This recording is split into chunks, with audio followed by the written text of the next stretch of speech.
Sekiranya channel ini bermanfaat kepada anda, sila klik butang like dan subscribe Robot Digi. Terima kasih.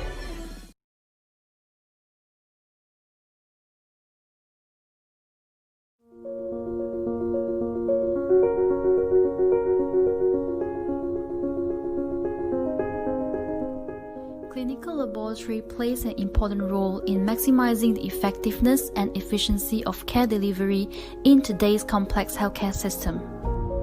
The fast and accurate results from the laboratory not only enhance the confidence of the doctors in making the right diagnosis and therapeutic decisions, it also helps to optimize the hospital resources and cost management.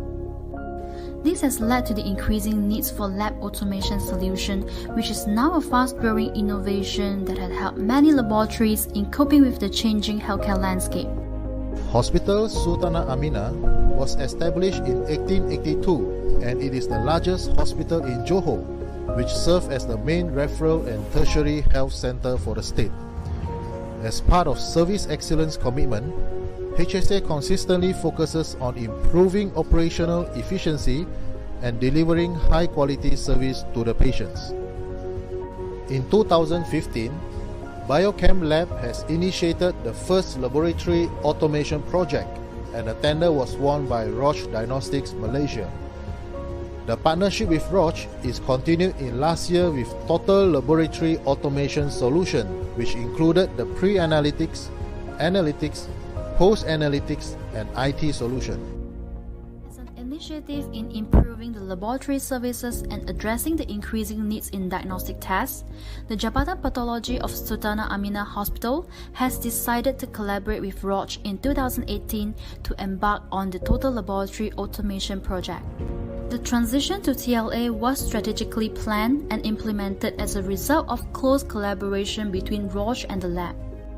3 lines of Cobas 8000 were installed with connection to Cobas 8100 pre-analytic system and Cobas P501 post-analytic system.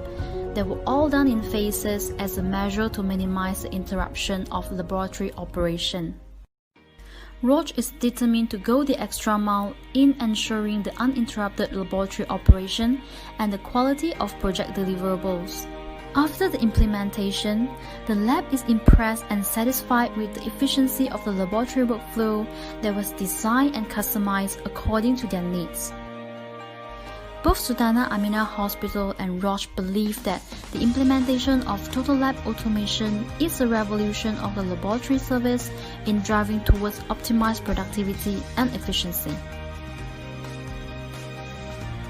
Bila kita lakukan semuanya, kita perlu buka tutup, kita perlu distribute, kita perlu berjalan dari analyzer ke analyzer, dan ia memerlukan masa yang banyak dan secara tak langsung ia menjejaskan masa perjalanan makmal itu sendiri.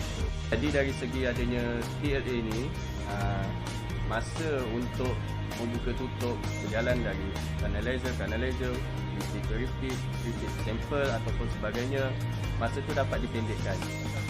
Kelebihan pada pre-ana ni juga adalah kita boleh memeriksa keadaan sampel, sama ada sampel tu hemolyze, interest ataupun lipomik. Di TLA ada satu kamera di bahagian SCM lah. So kamera ni akan menangkap gambar sampel satu persatu. Jika tidak cukup, dia akan ambil gambar. Jika hemolyze pun dia akan ambil gambar, interest dan lipomik pun dia akan ambil gambar. Jadi gambar tu akan disimpan di dalam satu server khas dan pengguna atau user boleh tengok keadaan atau kondisi sampel tu sendiri di dalam server.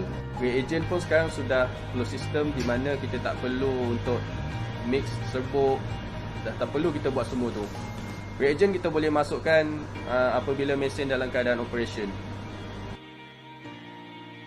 P501 ni adalah sejenis peti sejuk simpan sampel. Ianya boleh memuatkan sampel sebanyak 13,500 dan pada pengalaman saya ianya boleh menyimpan sampel selama 7 hari. Kalau dahulu kita nak buang sampel secara manual, kita kena buang sendiri di dalam tong sampah kuning tu, clinical waste.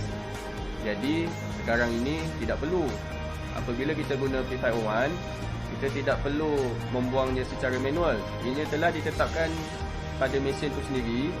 Mesin itu telah ditetapkan 7 hari buang sampel secara automatik di dalam tong sampah yang ada di dalamnya.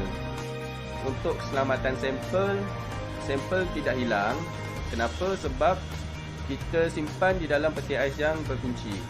Hanya orang-orang yang tertentu sahaja yang boleh masuk ke dalam peti ais tersebut. Tapi selepas adanya pos ANA, selepas adanya P501 ni, kita tahu status sampel. Dia berada di mana, lokasi di mana, telah dibuang ke belum. Jadi saya tahu sampel status tu di mana.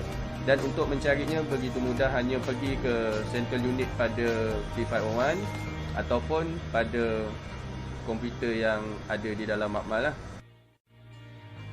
This is the personalized lab automation with a complete solution from pre-analytic to post-analytic, physically and digitally connected, that offers efficiency, simplicity, and security to the modern lab.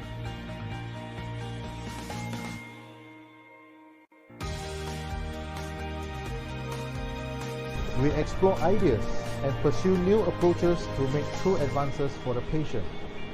We continue to learn and grow along this automation journey with HSA. This is who we are. This is Roche.